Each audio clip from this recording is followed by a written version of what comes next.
কবিতার নাম অস্ত্রের বিরুদ্ধে গান। প্রিয় ছাত্রছাত্রী বন্ধুরা, তোমরা যারা দশম শ্রেণীতে পড়ো, আজকের ভিডিওটা কেবলমাত্র তোমাদের জন্য। আজ আমরা এই ভিডিওতে কবি জয় গোস্বামীর লেখা অস্ত্রের বিরুদ্ধে গান কবিতাটির উৎস, শব্দার্থ বিশ্লেষণ, বিষয়বস্তু সহ প্রতিটি লাইন ধরে একটি আকর্ষণীয় মনজ্ঞ আলোচনা পরিবেশন করব।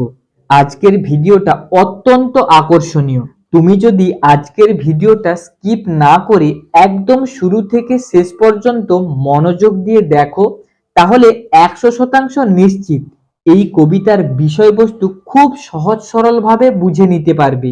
আর এখান থেকে তোমাকে যে ধরনের প্রশ্ন দিক না কেন, কিংবা যত কঠিন প্রশ্ন পরীক্ষাতে আসুক না কেন, তুমি ঠান্ডা মাথায় সহজ সরলভাবে নিজের ভাষায় লিখে আসতে পারবে। তাই আজকের এই স্বল্প সময়ের ভিডিওটা দেখবার জন্য তোমাকে বিশেষভাবে আমন্ত্রণ জানাই। মূল আলোচনার পূর্বে আমরা এই কবিতার উৎস গ্রন্থ সম্পর্কে একটু জেনে নেব। অস্ত্রের বিরুদ্ধে গান কবিতাটি 1997 খ্রিস্টাব্দে প্রকাশিত পাতার পোশাক কাব্যগ্রন্থ থেকে গৃহীত। পাতার পোশাক কাব্যটিতে মোট কবিতার সংখ্যা 50টি। অস্ত্রের বিরুদ্ধে গান কবিতাটি এই গ্রন্থের 20 সংখ্যক কবিতা। আলোচ্য কবিতায় কবি অস্ত্রের বিরুদ্ধে মানবতার জয়গান গেয়েছেন। তিনি যুযুধান এই পৃথিবীতে অস্ত্রের বিরুদ্ধে প্রতিরোধ গড়ে তুলতে মানুষকে গানের বর্ম ধারণ করার উপদেশ দিয়েছেন। সম্বল দু একটা গানকে খড়কুটোর মতো আঁকড়ে ধরে তিনি অস্ত্রের বিরুদ্ধে মোকাবিলা করতে উদ্যত। হিংসা আর যুদ্ধে রক্তাক্ত এ পৃথিবীতে গানই হয়ে উঠেছে তার একমাত্র আশ্রয়। অস্ত্র ফেলো, অস্ত্র রাখো পায়ে। কবি বলছেন, তোমরা সবাই অস্ত্র ফেলে দাও। অস্ত্র হিংসার প্রতীক, হিংস্রতার প্রতীক। অস্ত্র রক্তপাত ঘটায়, অস্ত্র মানুষের প্রাণ কেড়ে নেয়।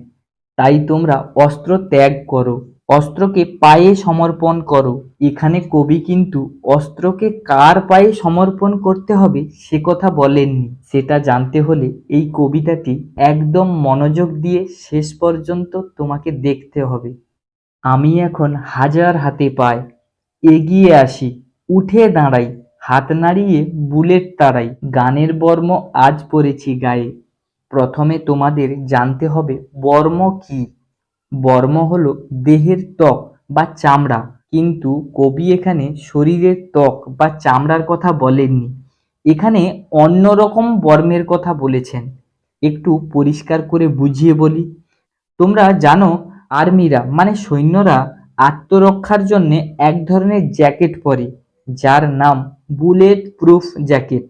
আর বুলেট কি? বুলেট হলো বন্দুকের গুলি।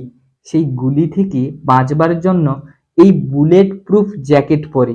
এই যে জ্যাকেট আর্মিরা মানে সৈন্যরা বুলেটের হাত থেকে রক্ষা পাওয়ার জন্য বা পরিত্রাণ পাওয়ার জন্য গায়ে পরে, একে বলা হয় বর্ম বা কবচ। কবি জয় গোস্বামী বলেছেন, আমি ওই লোহা বিশেষ শক্ত ধাতু দিয়ে তৈরি বর্ম গায়ে পরিনি। আমার গায়ে রয়েছে গানের মানে সঙ্গীতের বর্ম। আমি এখন হাজার হাতে পায়ে। কবি এই লাইনের মধ্য দিয়ে বোঝাতে চেয়েছেন, আমি আজ হাজার হাজার শান্তিপ্রিয় মানুষের নেতা বা প্রতিনিধি মানে লিডার। আমরা যেমন বলি না, আমার পাশে দাঁড়ানোর মতো অনেক বন্ধু আছে, এরাই আমার সাহস, এরাই আমার শক্তি, এরাই আমাকে সামনে এগিয়ে যাওয়ার প্রেরণা দেবে। ঠিক সেরকম কবি এখানে বলেছেন, আমি গায়ে গানের বর্ম মানে গানের কবচ পরেছি। আমি হাজার হাজার শান্তিপ্রিয় জনতার প্রতিনিধি। আমি নিজেকে গানের কাছে সমর্পণ করেছি। তাই আমি হাত নাড়ালে বন্দুকের বুলেট পর্যন্ত অনেক দূরে চলে যাবে। বন্দুকের গুলি আমাকে বিদ্ধ করতে পারবে না, আমার শরীরটাকে ফুটো করতে পারবে না। আমার গায়ে আছে গানের জ্যাকেট, এর ক্ষমতা ওই বুলেটের থেকে অনেক বেশি। তাই তো আমি হাত নাড়ালেই বন্দুকের গুলি অনেক অনেক দূরে চলে যায়। আমি গানের মধ্য দিয়ে শান্তির ঝর্ণাধারা সৃষ্টি করতে পারি। তোমাদের হয়তো মনে হচ্ছে, কবি যেহেতু এই কবিতায় গানের কথা বলছেন, তাই হয়তো কবি অনেক গান জানেন। তারও উত্তর কবি এই দ্বিতীয় স্তবকে দিয়েছেন। কবি কি বলছেন? গান তো জানি একটা দুটো, আঁকড়ে ধরি খড়কুটো। খড়কুটো মানে শুকনো খড়ের বিচুলি বা ওই রকম তুচ্ছ বস্তু বিশেষ। আঁকড়ে ধরি খড়কুটো মানে মানুষ যখন অথই জলে ডুবে যায় তখন নিজের প্রাণ রক্ষার জন্য ওই খড়কুটোর মতো ছোট ছোট তুচ্ছ বস্তুকে আঁকড়ে ধরে। কবি বলছেন, এই হিংসায় ডুবে যাওয়া পৃথিবীতে আমিও বাঁচার জন্য, সমাজে শান্তি স্থাপনের জন্য তুচ্ছাতি তুচ্ছ খড়কুটোর মতো একটা দুটো গানকে আঁকড়ে ধরেছি। আর কি বলছেন, রক্ত মুছি শুধু গানের গায়ে। গানের মধ্যে এমন অলৌকিক ক্ষমতা আছে যা মুহূর্তের মধ্যে পরিবর্তন করে দিতে পারে অস্ত্রধারী ক্রুদ্ধ মানুষের হৃদয়কে। সে মুছে দিতে পারে সমস্ত রক্তক্ষরণকে। তাই কবি বলছেন, সমস্ত রক্তকে গানের গায়ে মুছে দিতে পারি। মাথায় কত শকুন বা চিল। তোমরা জানো শকুন বা স্কাইলার্ক আর চিল মানে ঈগল হলো হিংসার প্রতীক। তাদের ধারালো তীক্ষ্ণ নখ আর ঠোঁট দিয়ে এক নিমেষে নিষ্পাপ কোনো প্রাণকে ক্ষতবিক্ষত করে দিতে পারে, রক্তাক্ত করে দিতে পারে, কিংবা তাদেরকে জীবন্ত ছিঁড়ে খেতে পারে। কবি বলছেন, চারিদিকে ঘুরছে হিংসাবাজদের দল, যুদ্ধবাজদের দল, সেই হিংস্র প্রাণীর দল। এই হিংসায় ভরা পৃথিবীতে আমার শুধু একটা কোকিল, গান বাঁধবে সহস্র উপায়।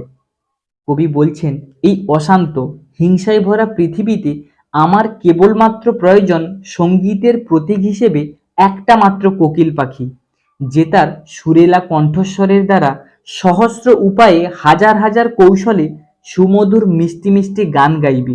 আর সেই গান জয় করে নেবে সমস্ত দাঙ্গাবাজ, যুদ্ধবাজ অস্ত্রধারীর হৃদয়। আসছি শেষ প্যারাতে। অস্ত্র রাখো, অস্ত্র ফেলো পায়ে, বর্ম খুলে দেখো আদুর গায়ে। আদুর কথার অর্থ হলো খোলা বা অনাবৃত। কবি বলছেন, তোমরা এই অস্ত্র ফেলে দাও, গা থেকে ওই লাইফ বুলেট প্রুফ জ্যাকেটটা খুলে দাও, খোলা গায়ে অর্থাৎ খালি গায়ে এসে দাঁড়াও, সমস্ত ভয়ভীতি দূর করো। এরপর কি বলছেন, গান দাঁড়ালো ঋষি বালক। তুমি দেখতে পাবে তোমার সামনে দাঁড়িয়ে আছে দেবশিশু ঋষি বালক, মানে ঋষির পুত্র। সে তোমার সামনে গানের প্রতীক হয়ে দাঁড়াবে। মাথায় গোঁজা ময়ূর পালক, তার মাথায় গোঁজা আছে ময়ূরের শৌখিন ও সুন্দর পালক।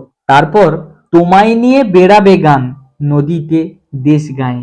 তারপর সেই ঋষি বালক, সেই দেবশিশু গানের প্রতীক হয়ে এই গ্রাম বাংলার নদীতে, মাঠে, দেশে, গ্রামে, প্রান্তরে গানের প্রতীক মানে শান্তির প্রতীক হয়ে ঘুরে বেড়াবে।